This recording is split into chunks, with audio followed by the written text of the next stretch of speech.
Fala, meus amigos, daquele jeitão! Hoje a gente vai falar sobre a Era de Ouro do Tarzan. Então, se prepara aí que a gente vai conhecer a origem do Rei das Selvas lá nas primeiras décadas do século passado, conhecer os atores que deram vida ao herói na era do cinema mudo e também na sua passagem para o cinema falado, onde foi possível ouvir pela primeira vez o lendário grito que fazia qualquer um saber que o rei estava presente. Obviamente, também vamos conhecer os quadrinhos do Tarzan e a chegada do Homem Macaco à televisão, transformando de vez o personagem Pulp em um dos heróis mais conhecidos por gerações e gerações de crianças e adultos. Então, se você gosta de conhecer a origem de grandes heróis do passado, seja bem-vindo a mais um Coleção em Ação Show.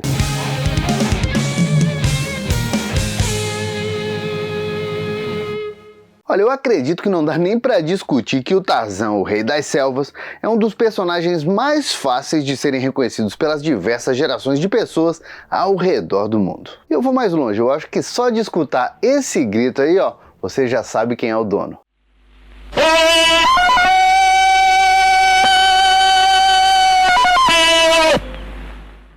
Além disso, o Tarzan é reconhecido mundialmente como um dos mais famosos heróis criados na chamada Era Pulp, ou Era de Ouro, com um total de 51 filmes oficiais, isso é, sem contar tralhas italianas, filipinas e tudo mais que foram feitas usando o nome do herói, quase sempre gravadas em algum terreno baldio, e ainda 9 séries produzidas para televisão entre 1966 e 2017.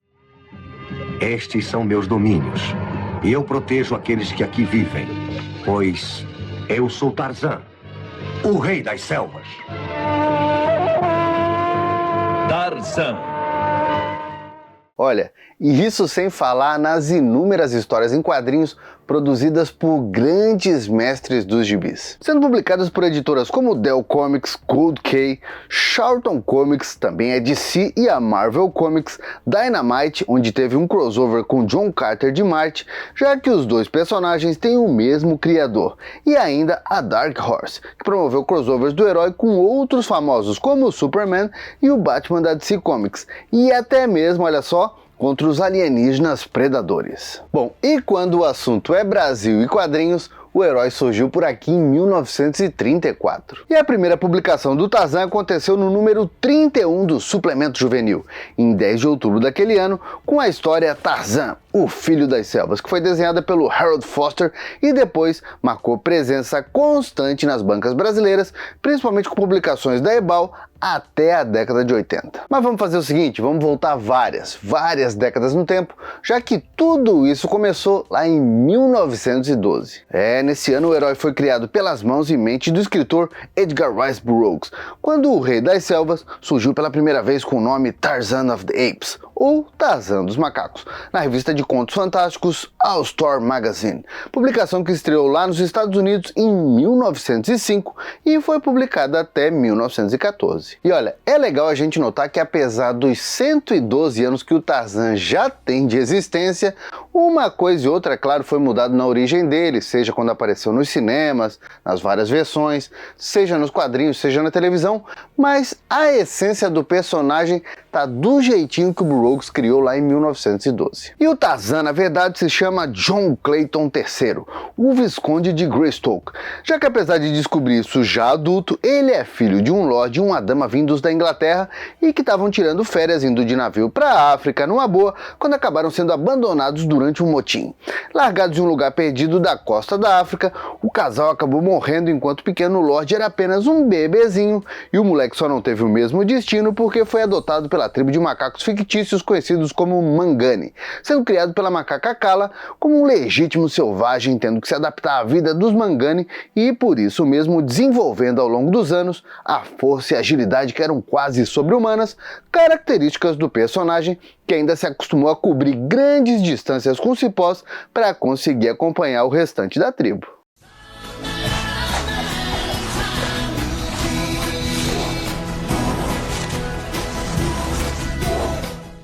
E foi já nesse primeiro livro que o Tarzan conheceu o grande amor da vida dele, a Jane Porter. E a Jane, ou Jane aqui no Brasil, foi a personagem responsável por fazer com que o Tarzan saísse das selvas, conhecesse a Europa e tudo mais. E ao longo dos mais de 25 livros que o herói teve, o Tarzan e a Jane se casaram e se tornaram um casal tão famoso quanto o Superman e a Lois Lane, ou mesmo o Fantasma e Diana Palmer. E já em 1914, no livro O Filho de Tarzan, eles tiveram um filho chamado Jack, que ganhou dos Mangani o nome Korak. E o Korak, o filho do Tarzan, tem ele mesmo a sua história muito bem construída, já que ele também apareceu em diversos livros pulp, tirinhas de jornal e, a partir de 1929, séries em quadrinhos, publicadas tanto pela Gold Key quanto pela DC Comics, e ainda um seriado lançado para os cinemas em 1920 pela National Films, com o nome The Son of Tarzan.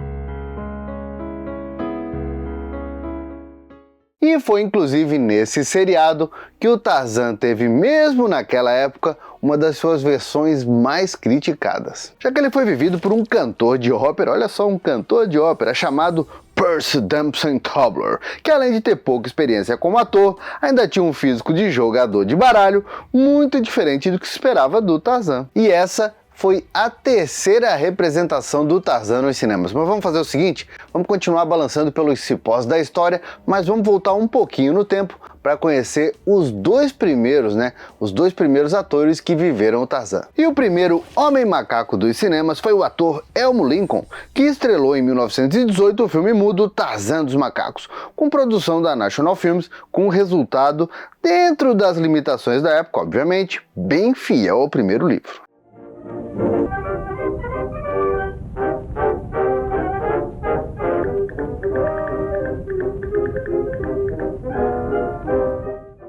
Apesar disso, mesmo naquela época, a escalação do ator Elmo Lincoln foi bem criticada por conta da peruca mal feita, pelo fato dele ter pouco cabelo e também pela barriguinha de cerveja do ator nova-iorquino. Ele só começou a ser aceito pelo público depois que os produtores começaram a espalhar notícia na imprensa da época de que ele realmente enfrentou um leão de verdade durante as filmagens e matou o bicho na base da facada numa cena que foi ao ar. Só para contextualizar, na época isso era considerado heroísmo, né? Então ele foi considerado um verdadeiro Tarzan, apesar de que o leão que ele matou era bem velho e estava dopado, mas os caras não falaram isso na época. Depois disso, ele voltou a viver o Tarzan mais 2 vezes. Isso aconteceu no filme The Romance of Tarzan, lançado também em 1918, e no seriado cinematográfico The Adventure of Tarzan, de 1921. E ainda na era de ouro do cinema mudo, o Herói das Selvas apareceu no filme de 1920, A Vingança de Tarzan, onde foi vivido por uma única vez pelo ator Gene Pollard, e depois em 1927 pelo ator James Pearce, sendo o 4º Tarzan dos cinemas com o filme Tarzan e o Leão de Ouro.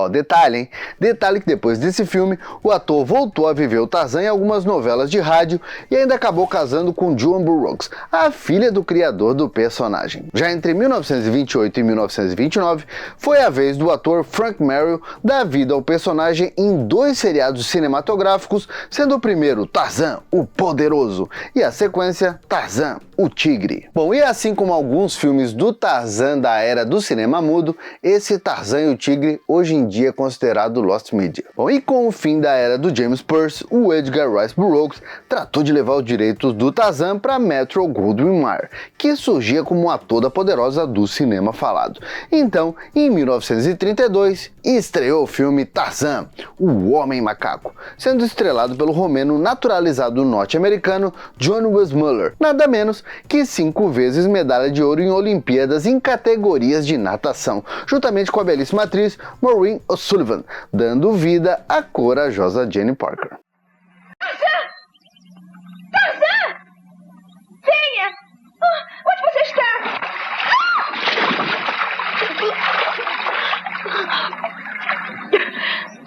Você é uma graça, mas parece um menino malvado, um moleque. Moleque? É. Pois é, nessa época a galera já estava começando a mudar por conta o nome da personagem de Jane Porter para Jane Parker. E também esse filme acabou se tornando um grande sucesso, lucrou mais de $1 milhão, o que era muito dinheiro na época, encheu os bolsos da Metro-Goldwyn-Mayer e começou a ditar as regras de como seria o Tarzan dali pra frente. Além disso, Wes Muller caiu nas graças do público, muito pelo carisma dele, mas também pelo porte físico que era digno do Tarzan, e depois disso estrelou mais 5 sequências pela MGM, sendo Tarzan e Sua Companheira de 1934, depois disso Tarzan Escapes de 1936, Tarzan Encontra um Filho de 1939, 2 anos depois O Tesouro Secreto de Tarzan de 1941 e ainda As Aventuras de Tarzan em Nova York, que foi lançado em 1942.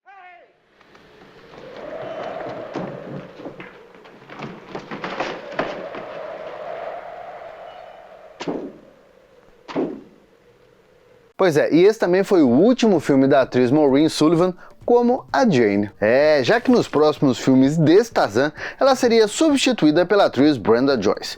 Uma curiosidade é que a atriz Maureen Sullivan, na vida real, foi mãe das atrizes Mia Farrow e a saudosa Tisa Farrow, mostrando que beleza e talento nesse caso foram um tipo de herança de mãe para filhas. E tem outro detalhe bem curioso também. No filme Tarzan Encontra um Filho, na verdade, o Tarzan não encontrou o Korak. Na verdade, quem apareceu foi o personagem Boy, que ficou sendo um filho adotivo do Tarzan e da Jane, tudo porque os dois personagens nunca foram retratados casando nesses filmes da MGM e os produtores acharam por bem não mostrar os dois tendo realmente um filho sem serem um casal legítimo. Inclusive, foi esse Tarzan vivido pelo medalhista olímpico que introduziu outro personagem que ia ser bem conhecido da galera. Afinal de contas, como esquecer da macaca Cheetah, companheira inseparável do herói em vários filmes e séries, mas que, curiosamente, não existia nas aventuras escritas pelo Edgar Rice Burroughs e foi apresentada no segundo filme do Wes Muller, Tarzan e Sua Companheira. Chão de molas. Sei, seu cavalo espertinho. Próxima vez, pergunta cavalo. Pergunta cavalo. Espere. Eu perdi minha pulseira. Cheetah! E como Wes Muller é conhecido pela grande maioria dos fãs como o Tarzan definitivo, ele fez valer o título, já que também é dele o famoso grito do Tarzan.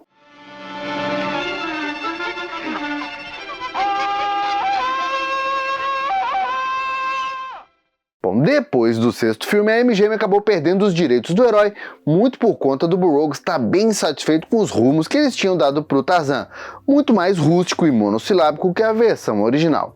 Apesar dele concordar que Wes Muller era um ótimo rei das selvas, pelo menos no visual. Tanto é que nesse meio tempo, o autor foi lá, criou a própria produtora dele e lançou ele mesmo uma versão do personagem. Isso aconteceu quando em 1935 foi lançado o seriado em 12 capítulos para os cinemas chamado As Novas Aventuras de Tarzan, com um Tarzan, digamos assim, mais erudito, sendo vivido pelo ator Herman Briggs, mais conhecido na época por ser jogador de futebol americano.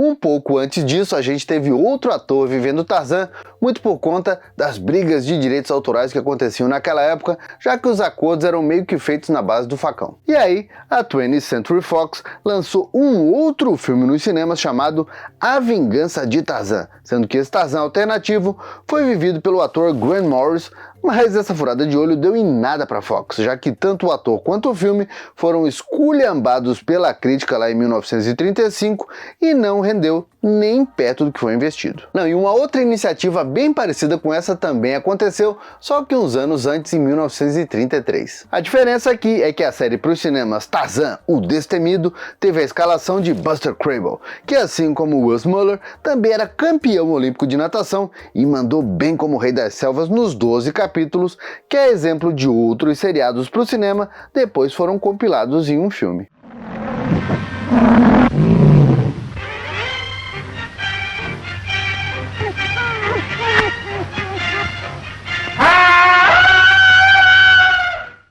O Buster Crabbe era um cara bem carismático e mesmo que o Wes Muller fosse o preferido do público, ele também caiu no gosto da galera, mas mesmo assim, essa foi a única vez que ele viveu Tarzan. Tanto é que nos anos seguintes, o Buster Crabbe ia ficar imortalizado por viver em seriados cinematográficos heróis espaciais famosos, como foi o caso do Flash Gordon e também o Buck Rogers, como aliás, a gente já contou bem contadinho em vídeos exclusivos que cada um desses heróis do passado tem aqui no canal. Então já sabe, né?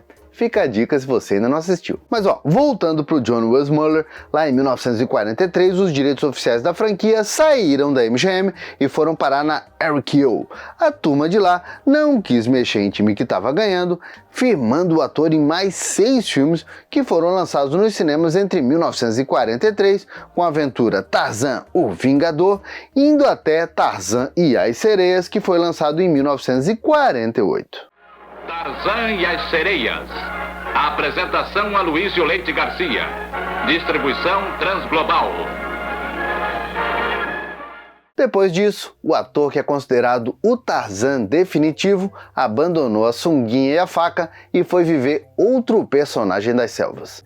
Já que ele viveu entre 1949 e 1954, o lendário Jim das Selvas, outro conhecido herói pulp, mas esse já é papo para outro vídeo, que tal? Bom, o caso é que a RKO queria, mesmo com a saída do Weissmuller do papel, manter esse mesmo Tarzan cinematográfico funcionando. E foi assim que ela deu continuidade a esse universo com o filme Tarzan e a Fonte Mágica, lançado em 1949, agora com o ator Lex Barker assumindo a direção dos cipós do Tarzan, mas mantendo o elenco coadjuvante dos filmes anteriores. Tanto que a atriz Brenda Joyce, que já tinha vivido a Jane Parker em 5 filmes da era Weissmuller, retornou mais uma vez ao papel de par romântico do herói.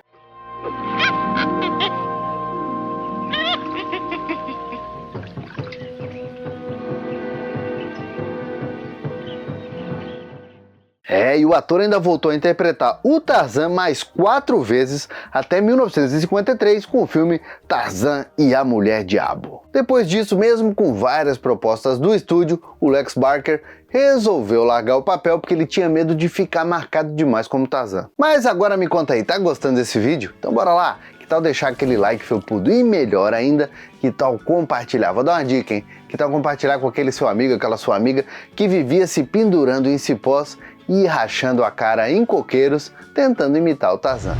Agora, voltando para nossa história, no final dos anos 50, o Tarzan continuava bombando. E com a saída do Lex Barker, a RKO ainda produziu um último filme em 1955, agora com o ator Gordon Scott vivendo o herói na aventura Tarzan na Selva Misteriosa. Nesse primeiro filme, o ator imponente, com seus 1,91 m de altura, voltou a viver o Tarzan, mais chucrão no estilo do Weissmuller. Só lembrando que todos esses filmes eram como se fossem continuações, só mudando os atores. E esse também foi o último filme do herói produzido originalmente em preto e branco, com um tipo de produção barata que já não caía bem no gosto do público e por isso mesmo foi um fracasso nos cinemas. Tanto que depois disso, os direitos do Tarzan voltaram para a MGM, que continua investindo no Gordon Scott no papel. Só que de resto eles inovaram, lançando em 1957 o primeiro filme colorido do herói, investindo pesado na produção com Tarzan e a Expedição Perdida. Um desastre na selva da África deixa 5 sobreviventes em perigo. E só existe um homem capaz de tirá-los dessa. Eu acho que ele faz tudo muito bem. Tarzan e a Expedição Perdida.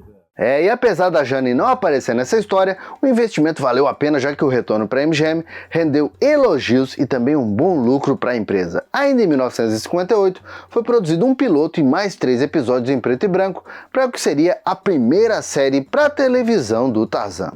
Já que naquela época a TV ainda era uma novidade. E aí, tentando fazer ali uma boa transição, o lendário produtor Saul Lesser, o homem por trás dos Tarzan de carne e osso, manteve o Gordon Scott no papel, trazendo novamente um Tarzan mais sofisticado para as telas e ainda trouxe a atriz Avery Brent para ser a Jane. Infelizmente o projeto não encontrou distribuição e só viu a luz do dia em 1966, quando os episódios gravados foram editados e viraram um filme para televisão chamado Tarzan e os Caçadores. Bom, nesse meio tempo, o Gordon Scott continuou firme e forte como Tarzan dos cinemas. Tanto é que entre 1958 e 1960, ele estrelou mais 3 filmes, sendo eles Tarzan e a Tribo Nagasso, depois A Maior Aventura de Tarzan e, por último, mas não menos importante, Tarzan, o Magnífico.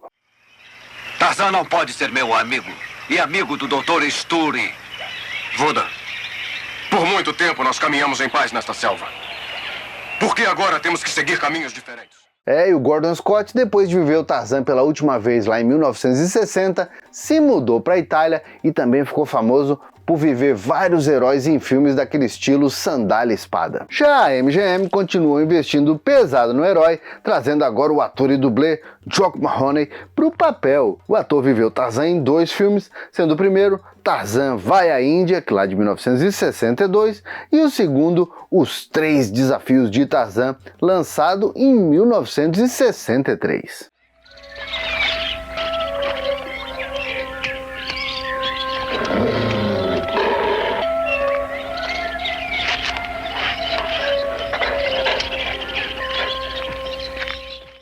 Como estamos falando já dos anos 60, onde o James Bond era uma verdadeira mania e o Tarzan já estava meio que começando a cair dos cipós com a galera, já que ninguém gostava mais dos mesmos filmes se repetindo, a galera resolveu inovar. E foi assim que em 1966 o ator e ex-jogador de futebol americano Mike Henry assumiu o papel de Tarzan, se tornando praticamente um 007 dos cipós no filme Tarzan e o Vale de Ouro.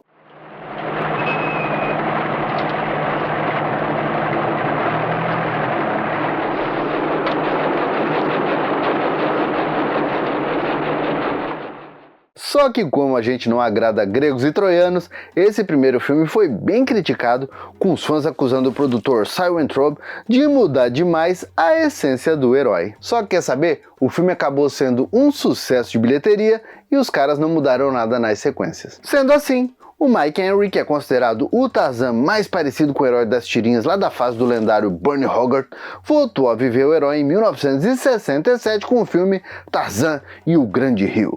Nessa aventura pra lá de inusitada, já que o Tarzan vive uma aventura nas selvas brasileiras, com direito à participação de atores brasileiros, como o grande Paulo Gracindo, vivendo um velho amigo do herói, e ainda os atores Eliezer Gomes e o Carlos Eduardo Dolabella em papéis menores. Foi por isso que eu chamei você, Tarzan. Era isso que eu queria mostrar. É muito feio. Feio e devastador. Essas unhas são venenosas. Esse é o símbolo do Barcuna. O Barcuna lidera uma tribo mortal que cultua o instinto assassino do jaguar. Inclusive, foi nas filmagens desse filme aí que o ator acabou levando uma mordida da macaca que vivia a Cheetah, levou 20 pontos no rosto e processou a produtora por condições precárias de filmagens no Rio de Janeiro. Mesmo assim, o ator voltou mais uma vez para o Brasil, dessa vez para as filmagens na Amazônia com o filme Tarzan e o Menino da Selva, que foi lançado em 1968 nos cinemas, agora com a participação do ator José Leo Goy. Bom, na verdade, voltar é só uma expressão, já que os 2 filmes foram gravados na sequência e os processos só rolaram depois. Tanto é que o ator já estava contratado para viver o Tarzan agora na televisão, mas resolveu romper o contrato depois desses 3 filmes, indo trabalhar em diversos filmes e séries, sendo mais conhecido por nós brasileiros como o Atrapalhado Júnior dos filmes Agarre-me se Puderes. E a tal série que o Mike Henry refugou, como todo mundo imagina, é Tarzan. A mais conhecida e famosa série do herói para televisão, lançada em 1966 e estrelada pelo grande Ron Ely. Tarzan! Você está ferido?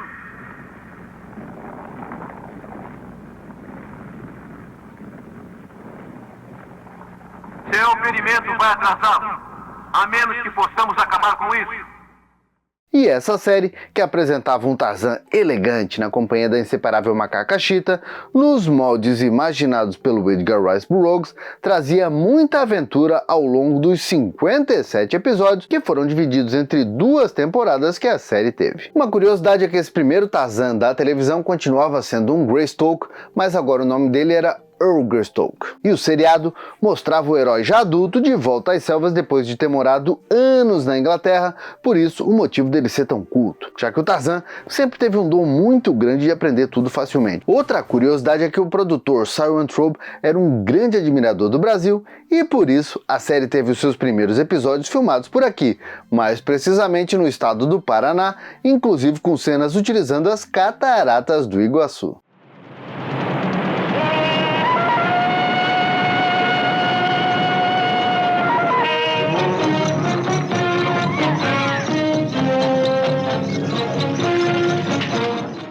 E quem é das antigas sabe, né? Por aqui a série foi um grande sucesso, passou em canais como TV Excelsior, na Rede Globo, também no SBT e ainda na Record. Já o ator Ron Ely, que inclusive se machucou muito, mas muito mesmo durante as filmagens, já que quase sempre dispensava dublês, foi dublado primeiro pelo João Paulo Ramalho, lá na primeira dublagem da AIC São Paulo, e depois na redublagem da Herbert Richards pelo grande Júlio César Barreiros.